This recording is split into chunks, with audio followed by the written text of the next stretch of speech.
इस जनादेश महारैली में उपस्थित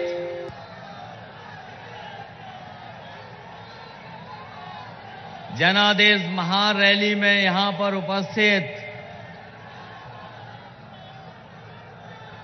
बड़ी संख्या में हमारे किसान भाई, माताएं, बहनें, नौजवान साथी, पत्रकार बंधुओं, मैं देख रहा हूं कि पूरा का पूरा मैदान भरा दिखाई दे रहा है।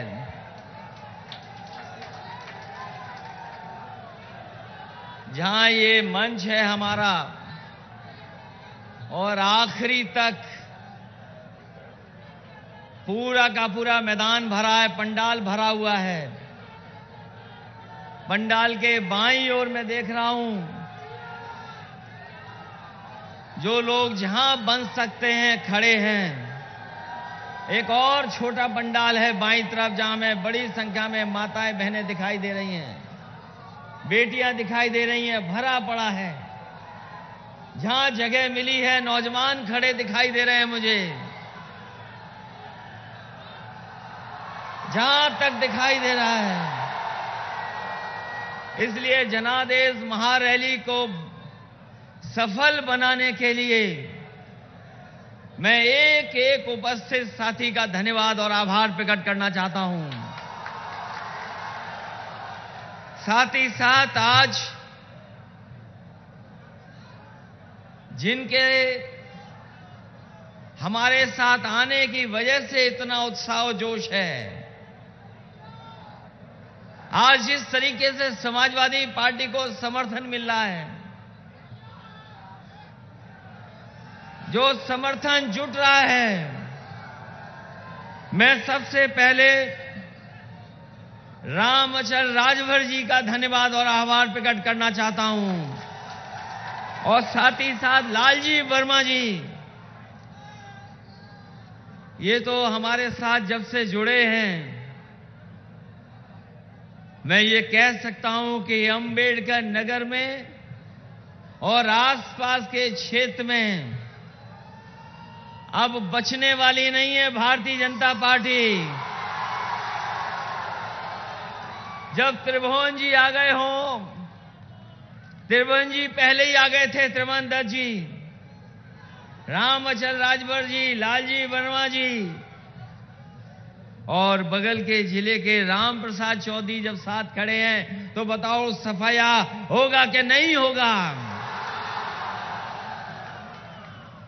और ये जन सैलाब कोई ऐसा वैसा जन सैलाब नहीं है। ये जो जन सैलाब दिखाई दे रहा है, ये इतिहास लिखने का काम करेगा। ये जन सैलाब इतिहास लिखने का काम करेगा। और मैं तो कहता हूं कि अभी मैं सुन रहा था भाषण, में सुन रहा था, मैं अभी भाषण सुन रहा था कि क्या क्या हो रहा है, कैसी सरकार चल रही है। लेकिन एक बात मैं कह सकता हूं, इस बार चुनाव में पिछड़ों का इंकलाब होगा और 22 में बदलाव होके रहेगा। इसलिए मंच पर उपस्थित समाजवादी पार्टी के प्रदेश के अध्यक्ष नरेश उत्तम जी, मंच पर उपस्थित रामअचल राजभर जी, लालजी वर्मा जी, राममूर्ति वर्मा जी, त्रिभुवन दत्त जी, शैलेंद्र ललई जी, पार्टी के बहुत ही वरिष्ठ नेता आदि दुर्गा यादव जी, बलराम यादव जी, अवधेश प्रसाद जी, पूर्व में रहे मंत्री शंखलाल मांझी जी, जय शंकर पांडे जी, पार्टी के जिलाध्यक्ष राम सकल, विशाल वर्मा जी, अतर खां साहब, विधायक सुभाष राय जी, एमएलसी हीरा लाल जी और हमारे साथ आए कमलाकांत पप्पू राजभर जी। मंच पे बड़ी संख्या में समाजवादी साथी हैं। पार्टी की महिला सभा की अध्यक्ष लीलावती कुशवाहा जी हैं।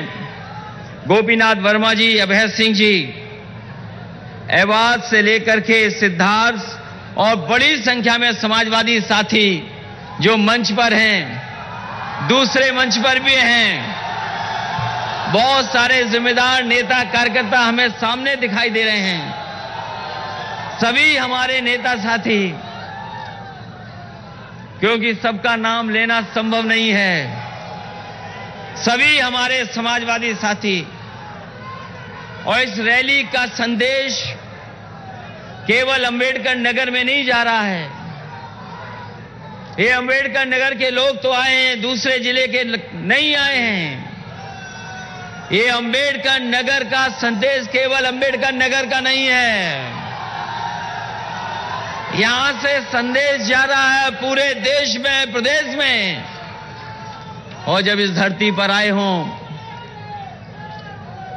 जिस जिले का नाम अंबेडकर नगर हो, और इसी धरती से डॉक्टर राम मनोहर लोहिया निकले हैं।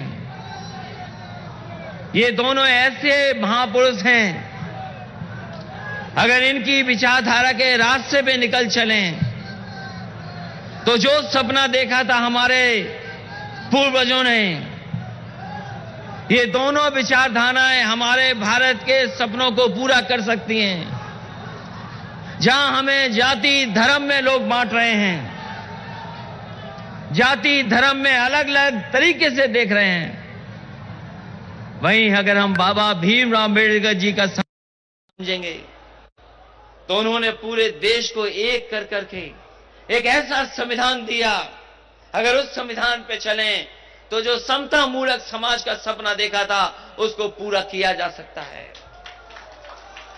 आज जरूरत है इन दोनों की विचारधाराओं का। और अभी कुछ दिन पहले कोशिश की थी मैंने कि बाबा भीमराव अम्बेडकर जी की विचारधारा और डॉक्टर राम मनोहर लोहिया की विचारधारा एक हो जाए।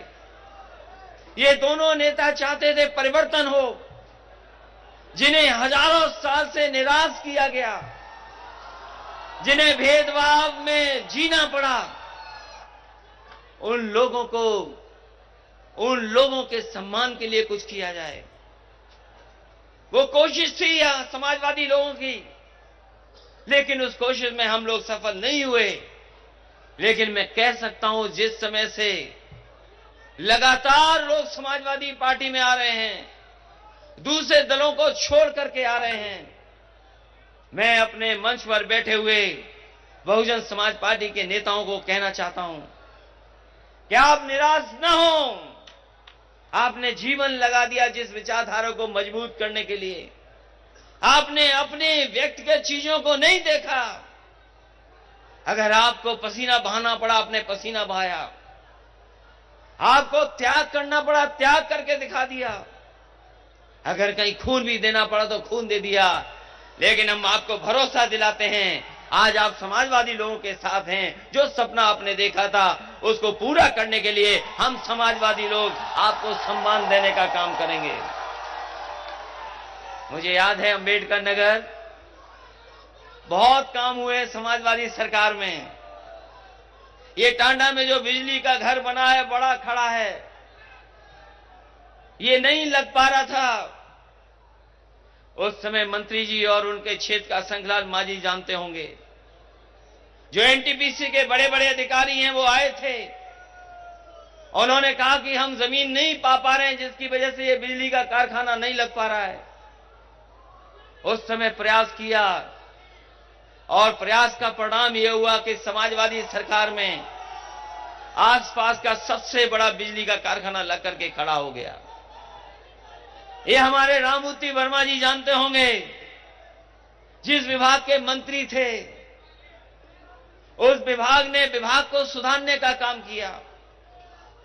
जहां उत्तर प्रदेश दूध के उत्पादन में नंबर 1 है और समाजवादी सरकार में कारखाने लगने लगे थे।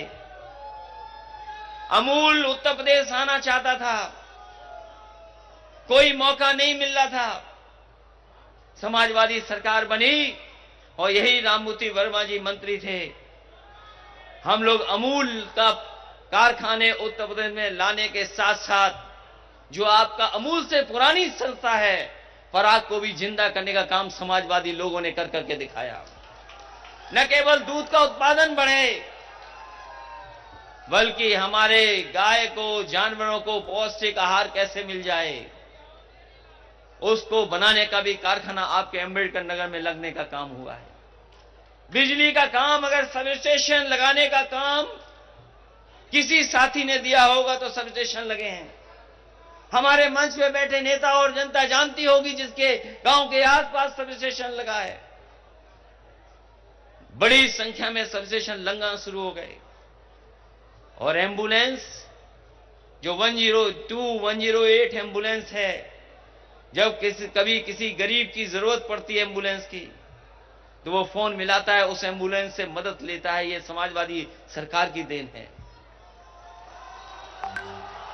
न केवल एम्बुलेंस से मदद मिल रही है, फोन पर एम्बुलेंस आ रही है, बल्कि दुनिया की बेहतरीन व्यवस्था भी समाजवादी लोगों ने चालू करने का काम किया था।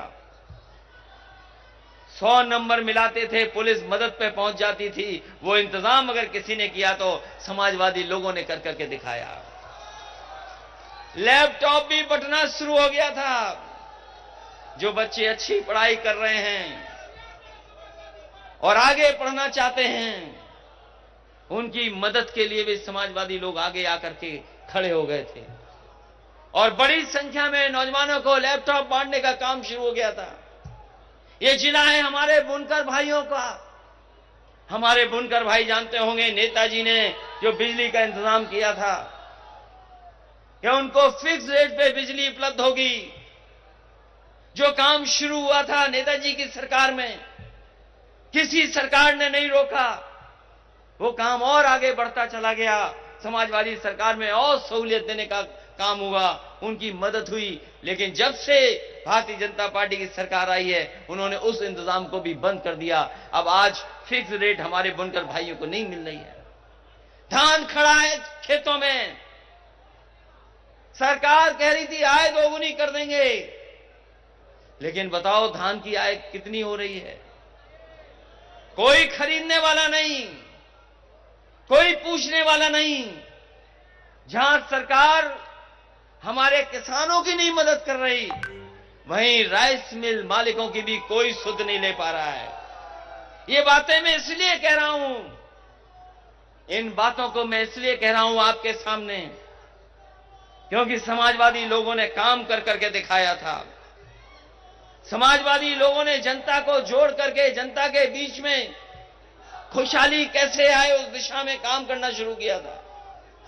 और जब से ये सरकार आई है, जब से ये सरकार उत्तर प्रदेश में आई है, इसने जहां अन्याय बढ़ाया है वहीं हमारे किसानों को धोखा देने का काम किया था।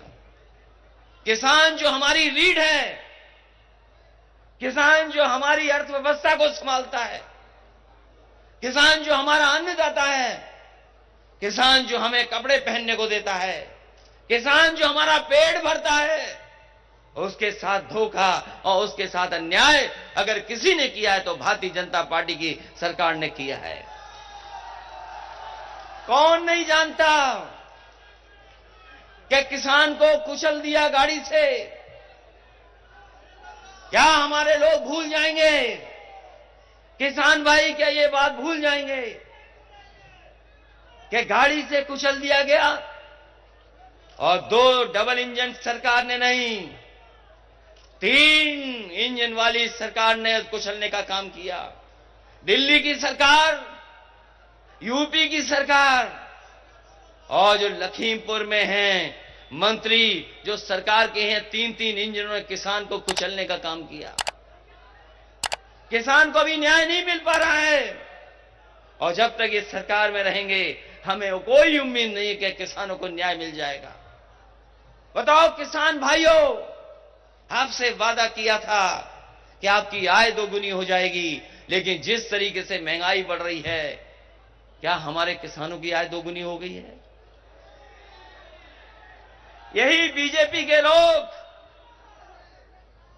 लाल लाल सिलेंडर बांट रहे थे गांव में जाकर के। उज्ज्वला योजना के नाम पर सिलेंडर दिए गरीबों को, हर गरीब को सिलेंडर दे दिया। सिलेंडर बांटे जा रहे थे। बताओ आज सिलेंडर की कीमत क्या है? जो उज्ज्वला योजना है, महंगाई के कारण उज्ज्वला योजना बन गई। और हमारे बाबा मुख्यमंत्री जी कभी कभी लाल रंग से घबराते हैं। हमारे बाबा मुख्यमंत्री जी लाल रंग से घबराते हैं। और जब से सिलेंडर की कीमत बढ़ी है, बनता हो जनता गुस्से में है कि नहीं है? और हमारे मुख्यमंत्री जी महंगाई कम करने के लिए हो सकता है सिलेंडर का नाम बदल दें या रंग बदल दें इसका। कौन भरवा पा रहा है सिलेंडर? यही बीजेपी के लोगों ने कहा कि गरीब को हम हवाई जहाज में ले जाएंगे। चप्पल पहनने वाला हवाई जहाज में जा सकता है। पेट्रोल 100 के पार हो गया कि नहीं हो गया? पेट्रोल 100 से पार हो गया। अब आपकी मोटरसाइकिल भी नहीं चल सकती है, वो फैसले ले रही है सरकार। खाद महंगी, डीएपी मिल नहीं रही। जो इंतजाम सरकार को करना चाहिए सरकार नहीं कर पा रही। क्या सरकार के हाथ में नहीं है चीजें? सरकार के हाथ में चीजें हैं। जब से हारे तब से कीमत नीचे आने लगी है। अभी कुछ प्रदेशों में हारे हैं, कीमतें नीचे आ गई हैं। उत्तर प्रदेश में हार जाएंगे तो कोई कीमतें और नीचे आ जाएंगी। इसलिए चुनाव जहां आपका हमारा है, वहीं महंगाई को भी नीचे लाने का है। हमारे बाबा मुख्यमंत्री जी आए तो हो सकता है टांडा के बड़े हुए प्लांट का नाम ना लें। टांडा में बिजली का कारखाना लगा है। हमारे मुख्यमंत्री जी से पूछिएगा पत्रकार साथियों कि ये कौन सा प्लांट लगा है। हो सकता है वो नाम ले दें, लेकिन आपसे नाम नहीं बोलेंगे। ये प्लांट 660 सुपर क्रिटिकल लगा है, 1 यूनिट का। ये बिजली दे रही है। और जब से भारतीय जनता पार्टी की सरकार आई है, बताओ गरीबों, बिजली का करंट लगा कि नहीं लगा? बिजली का करंट लगा है कि नहीं लगा है? बिजली महंगी हो गई कि नहीं महंगी हो गई? ये जब बिल आता है तो हमारे गरीब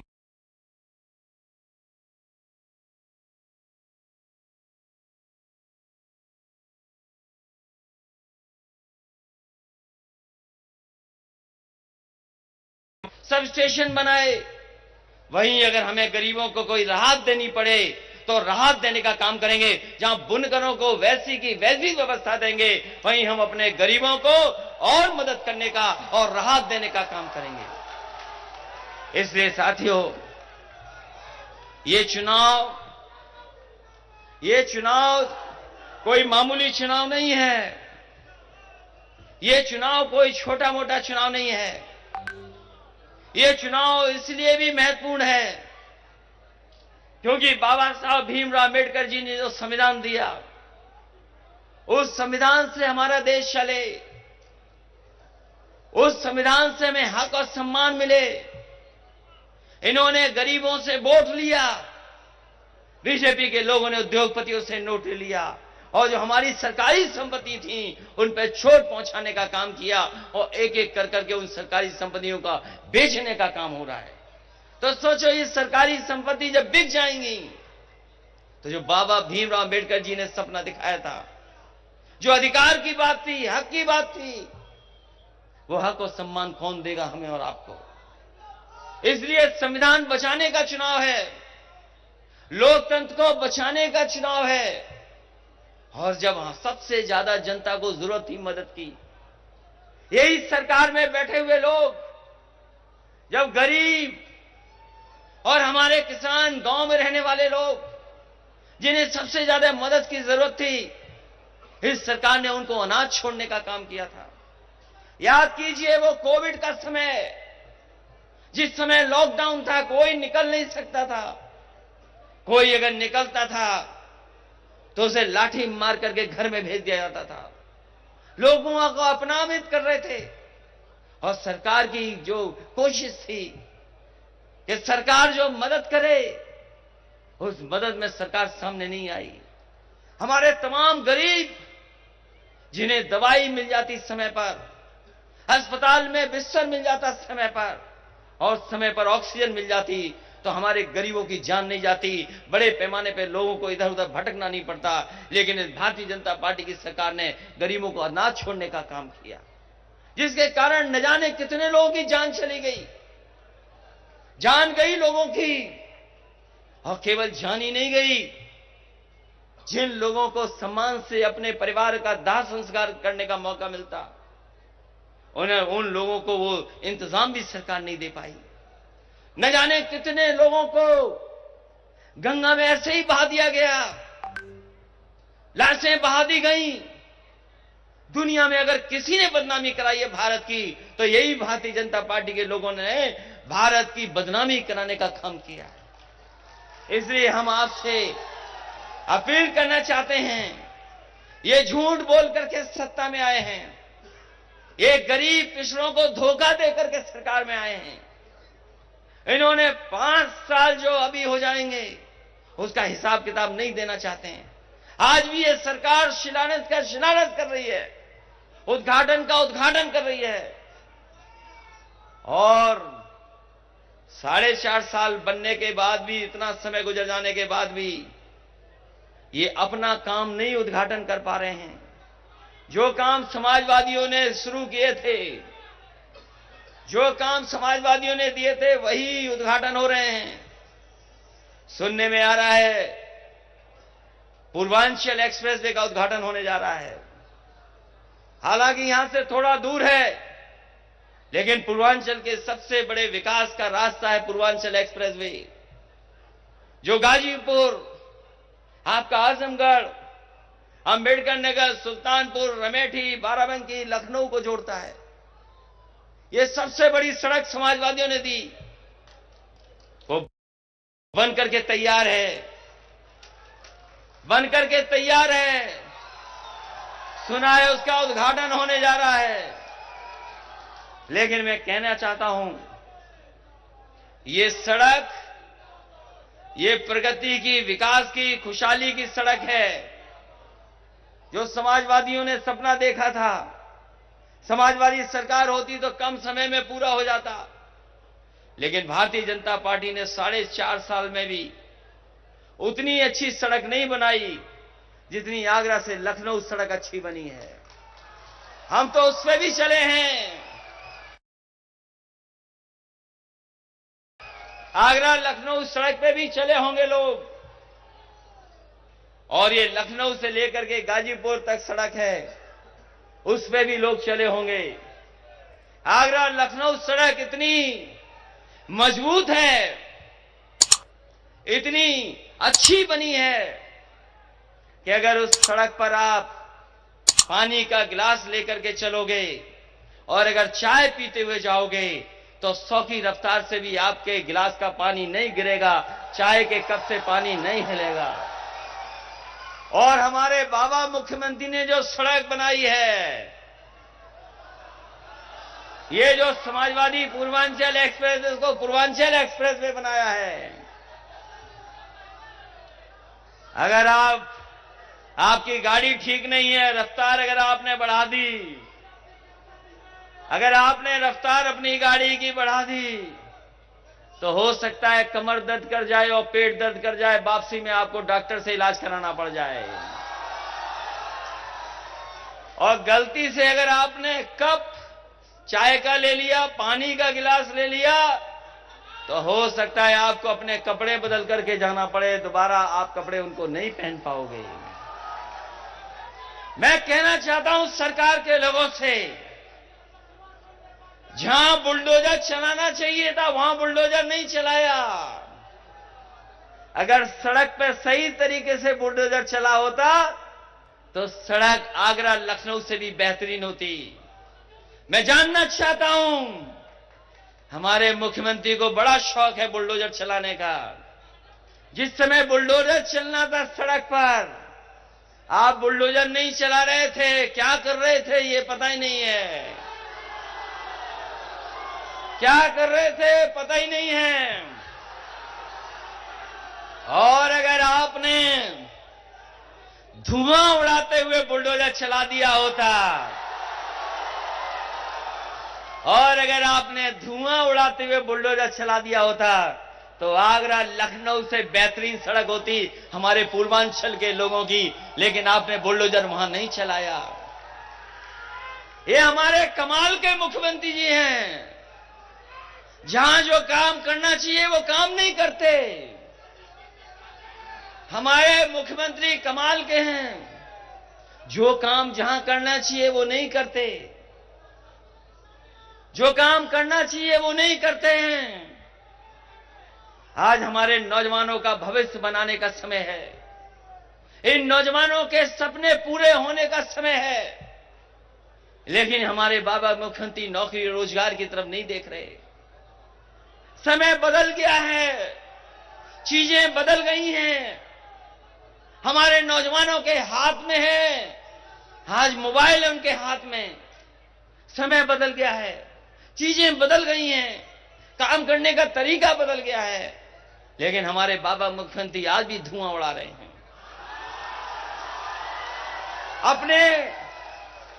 अपने संकल्प पत्र में लिखा था उन्होंने कि हम लैपटॉप देंगे बच्चों को, डाटा दे देंगे, यूनिवर्सिटी कॉलेज को वाईफाई कर देंगे।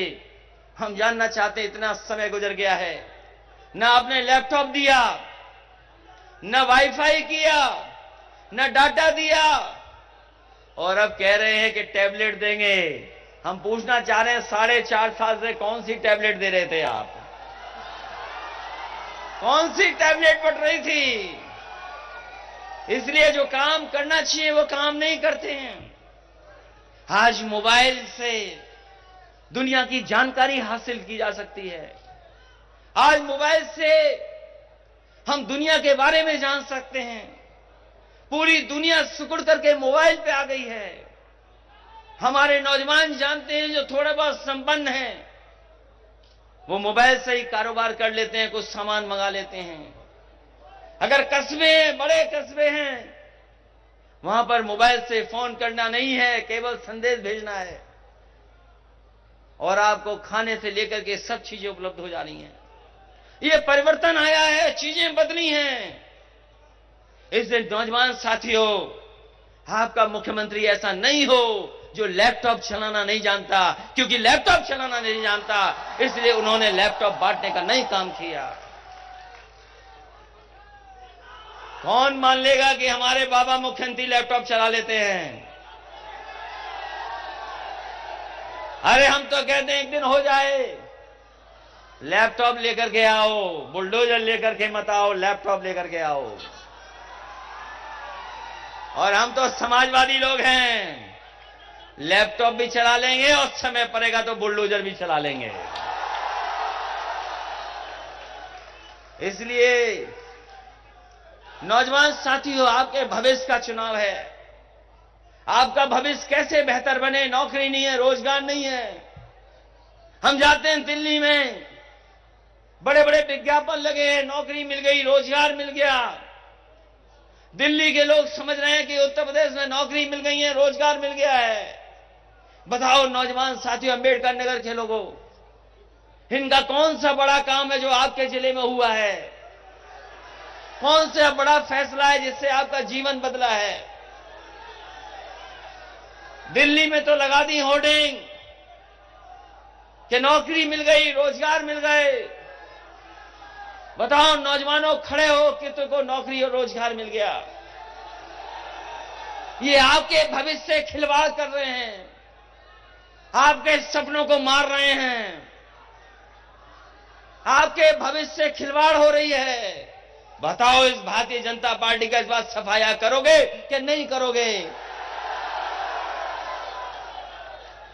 और हमारे बुनकर भाइयों, आपकी बिजली महंगी कर दी, बिजली का बिल आ रहा है, करंट लगता है, कौन जिम्मेदार है? कौन जिम्मेदार है उसके लिए? ये जो महंगाई बढ़ी है खाद की, डीएपी की, सिलेंडर की, कौन जिम्मेदार है इसके लिए? और हमारे अटेवा वालों, बताओ, तुम्हारी पेंशन को खत्म करने वाले कौन लोग हैं? किन्होंने खत्म की थी? बताओ। आवाज नहीं आ रही है, बताओ किसने खत्म की थी तुम्हारी पेंशन? बताओ, उसका सफाया करोगे कि नहीं करोगे? जहां हम गरीबों को राहत बिजली की देंगे, वहीं हम इनकी भी मदद करने का काम करेंगे। ये पेंशन वाले के रास्ता निकालेंगे, क्या कर सकते हैं लोग। इसलिए भविष्य का चुनाव है आपका भी। उत्तर प्रदेश को बर्बाद कर दिया इन्होंने, उत्तर प्रदेश को पीछे कर दिया इन्होंने। आज उत्तर प्रदेश आगे नहीं बढ़ रहा है।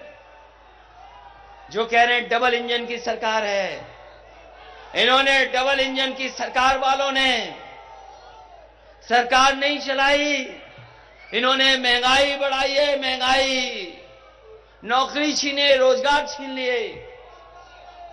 और याद करो नौजवान जो इतिहास के स्टूडेंट होंगे, इस देश में एक कंपनी आई थी, East India company. East India company आई थी कारोबार के नाम पर, बहुत सी कम चीजों का कारोबार करती थी, काली मिर्च का, मसालों का, कॉटन का।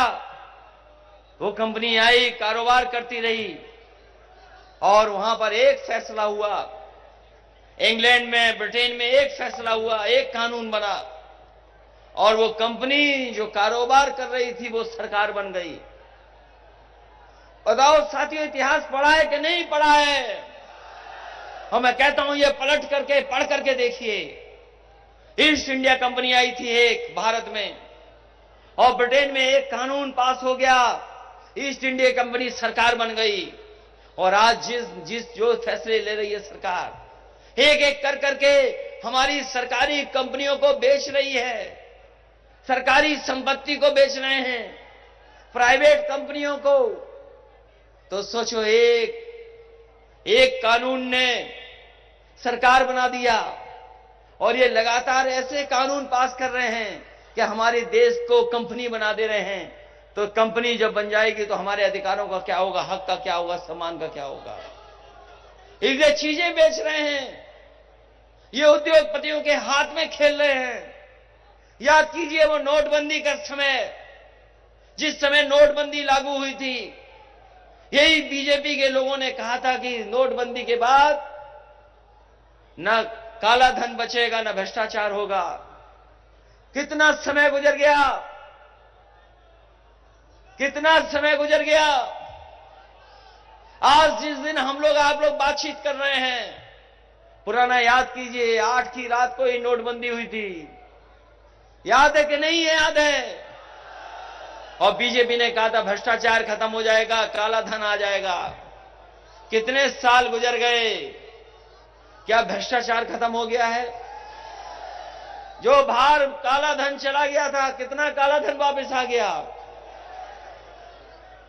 और हमारे बाबा मुख्यमंत्री जी ने 100 नंबर का पता नहीं क्या कर दिया, 100 से 112 कर दिया। जब 100 नंबर था तो पुलिस भी ठीक थी, लेकिन जब से 112 हुआ है, पुलिस को पता नहीं क्या हो गया है, जाने क्या हो गया। और इतना अन्याय भी किसी सरकार में नहीं हुआ होगा, इतना अन्याय भी किसी सरकार में नहीं हुआ होगा जितना इस सरकार में हो रहा है। जो कानून व्यवस्था की दुहाई दे रहे हैं, वो बताएं कि 100 नंबर को 112 कर करके खराब करने का काम अगर किसी ने किया है तो भारतीय जनता पार्टी ने किया है। और आज सबसे ज्यादा कस्टोडियल डेथ और अगर कस्टोडियल डेथ सबसे ज्यादा कहीं हो रही है, कहीं गरीब की जान पीटते पीटते पुलिस ले रही है, अगर कहीं भी देश में सबसे ज्यादा जान गई हैं गरीबों की, तो वो उत्तर प्रदेश है, जहां पर पुलिस के पीटने की वजह से, अन्याय की वजह से जाने गई हैं। लोग थाने में मर गए। कोर्ट कस्टोडियल डेथ सबसे ज्यादा है। मानवाधिकार ने सबसे ज्यादा अगर किसी को नोटिस दिया है तो उत्तर प्रदेश की सरकार को दिया है। और जो ठोको नीति चलाते थे, जो ठोको ठोको कहते थे सुबह से लेकर शाम तक, बताओ उनके सांसद लोग कूटे जा रहे हैं कि नहीं कूटे जा रहे हैं? जो कहते थे ठोको, पता ही नहीं कौन किसको ठोक रहा है। जिसकी मर्जी है वो उसको ठोक रहा है। ये कानून व्यवस्था है? ये कानून व्यवस्था है क्या? कि बताओ गृह राज्य मंत्री की बेटे ने किसानों पर गाड़ी चढ़ा दी हो, ये कानून व्यवस्था है क्या? और आज जब मैं आपके बीच में आया हूं, पता लगा है कि फतेहगढ़ जेल में कैदियों को नहीं पता था किसको ठोकना है, तो जेलर को ठोक दिया उन्होंने। ये कानून व्यवस्था है? सबसे ज्यादा किसानों की जान चली गई, कोई मदद करने वाला नहीं है। मजदूर पैदल चलते चलते घर पहुंच गए, जान चली गई, किसी की मदद नहीं की। इसलिए उत्तर प्रदेश को बाहर निकालना इनसे। उत्तर प्रदेश को खुशहाली के रास्ते पर दोबारा लाने का काम हम लोगों को करना है। बताओ अम्बेडकर के नगर के लोगों, उत्तर प्रदेश को खुशहाली के रास्ते पे ले चलोगे कि नहीं ले चलोगे? तो अगर ये आक्रोश है ऐसे आपके अंदर, अगर ये आक्रोश है आपके अंदर, तो बदलाव भी आएगा। और मुझे यकीन है आप पर, ये झूठ के फूल अब बचने वाले नहीं हैं। झूठ के फूल का सफाया होने वाला है उत्तर प्रदेश से। इसलिए एक बार फिर मुझे खुशी है इस बात की कि लगातार समाजवादी पार्टी से लोग जुड़ रहे हैं, लगातार समाजवादी पार्टी के समर्थन में लोग आ रहे हैं। इतना समर्थन समाजवादी पार्टी को पहले कभी नहीं मिला जितना समाजवादी पार्टी को इस बार समर्थन मिल रहा है। इतना समर्थन, इतने बड़े बड़े नेता, इतने बड़ी संख्या में नेता समाजवादी पार्टी में कभी नहीं जुड़े। इस बार हमें खुशी है कि हर वर्ग के लोगों का भरोसा समाजवादी पार्टी पर है आज। और उसका परिणाम यह है कि आज आपके साथ राम अचल राजभर जी आ गए हैं। उसका परिणाम यह है कि लालजी वर्मा जी, जो बड़े नेता भी हैं, जिन्होंने अपना जीवन लगा दिया बहुजन समाज पार्टी में जुटे रहे, बाबा भीमराव अम्बेडकर के सिद्धांतों को आगे बढ़ाने के लिए, वो भी आज आपके साथ खड़े हैं, समाजवादी पार्टी के साथ जुट गए हैं। आपके साथ त्रिभुवन दत्त जी आ गए और बस्ती के बड़े नेता भी आपके साथ हैं। तो बताओ कौन कहता है कि समाजवादी पार्टी सरकार नहीं बनाने जा रही है? जनता चाहती है बदलाव, जनता बदलाव चाहती है। और अभी जब मऊ में कार्यक्रम हुआ था, लाल और पीले एक साथ हो गए। लाल पीलों को एक साथ देकर के दिल्ली लखनऊ में लाल पीले हो रहे थे लोग। जो लोग हमारी लाल टोपी को देख के लाल होते हैं, लाल टोपी को देख करके लाल होते हैं, सिलेंडर को देख करके क्या करेंगे ये बताओ? हमें लाल लाल सिलेंडर है, इसका भी नाम बदलेंगे क्या? अच्छा हुआ हाल फिलहाल मुख्यमंत्री जी यहां नहीं आए, नहीं तो कहीं किसी का नाम बदल देते। और हम तो अपने पत्रकार साथियों से कहेंगे, कोई नाम अगर बदलवाना हो तो हमें बता देना, हम कह देंगे नाम बदल दें। इसलिए इस भरोसे और इस उम्मीद के साथ ये जोश और उत्साह बना रहेगा। ये सरकार के खिलाफ आपका गुस्सा, आक्रोश बना रहेगा। और जब वोट पड़ेगा तो सोचो साइकिल की रफ्तार क्या होगी इस बार। जब हम सड़क बना सकते हैं, जब सड़क बना सकते हैं 100 से ऊपर चलने वाली, और कई लोग ऐसे हैं हम जानते हैं उन्होंने अपनी गाड़ी की रफ्तार देखी होगी, रफ्तार भी चेक कर ली होगी कितनी जा सकती है। ये जो एक्सप्रेसवे बना है ये समाजवादियों ने बनाया है, तो इसलिए हो सकता है जनता आने वाले समय में भारतीय जनता पार्टी को 400 सीटें भी हरा दे और समाजवादी पार्टी का गठबंधन 400 सीटें भी जीत जाए। कौन इनके साथ खड़ा है? जब किसान नाराज है, नौजवान नाराज है, व्यापारी नाराज है, आगड़े नाराज हैं, और बाबा साहब भीमराव अम्बेडकर की विचारधारा और डॉक्टर राम मनोहर लोहिया की विचारधारा दोनों एक हो गई हो, तो बताओ ये कैसे बचेंगे उत्तर प्रदेश से? और शिक्षक नाराज हैं। ये पुरानी पेंशन किसी ने छीनी तो भाजपाइयों ने छीनी आपकी, याद है कि नहीं याद है आपको? आज ऐसे लोग हैं जिन्हें वेतन नहीं मिल पा रहा है। ये जितनी भी अच्छी योजनाएं थी सबको रोक दिया इन्होंने। गरीबों के लिए एम्बुलेंस थी, आज एम्बुलेंस नहीं चल पा रही है। 100 नंबर की व्यवस्था थी, इसको खराब कर दिया। बड़े बड़े वादे किए थे कि हम गंगा सफाई कर देंगे। बताओ मां गंगा कितनी साफ हो गई हैं? नहीं साफ है। सफाई तो दूर, ये जो घाघरा बह रही है इसको भी नहीं संभाल पा रहे हैं। जब कभी पानी आ जाता है हमारे गरीबों को बहा ले जाता है, उनका नुकसान कर देती है। सफाई तो दूर, हमारे गरीबों की मदद नहीं कर पा रहे हैं। इसलिए आज मंच से मैं कह सकता हूं कि पिछड़ों का इंकलाब होगा और 22 में बदलाव होगा, बदलाव होके रहेगा। इन्हीं शब्दों के साथ एक बार फिर रामअचल राजभर जी को, लालजी वर्मा जी को बहुत बहुत बधाई देता हूं और उनका स्वागत करता हूं, और हम भरोसा दिलाते हैं कि समाजवादी पार्टी में उनका पूरा सम्मान होगा। वहीं हमारे मंच पर कमलाकांत उर्फ पप्पू राजभर भी हैं, जिनके पिताजी हमारे बीच में नहीं रहे, आखिरी समय पर वो हम लोगों के साथ उनको छोड़ के गए हैं। हम उनको भरोसा दिलाते हैं कि उनका भी पूरा सम्मान करने का काम समाजवादी लोग करेंगे। इधर हम लोगों ने कोविड में या कोरोना में बहुत से लोगों को खोया है, वहीं समाजवादी पार्टी के मोतीलाल वर्मा जी और हमारी पार्टी के अजीमुल हक साहब जो पहलवान थे उनको भी हमने खोया है। इसलिए समाजवादी पार्टी ने इन सबको सम्मान देने का काम लगातार समाजवादी पार्टी करती रहेगी। इन्हीं शब्दों के साथ, इस भरोसे और उम्मीद के साथ कि आने वाले समय में बदलाव होगा, और बदलाव ऐसा होगा कि उत्तर प्रदेश से भारतीय जनता पार्टी का सफाया होकर के रहेगा। इन्हीं शब्दों के साथ हम अपने किसान भाइयों का धन्यवाद देते हैं।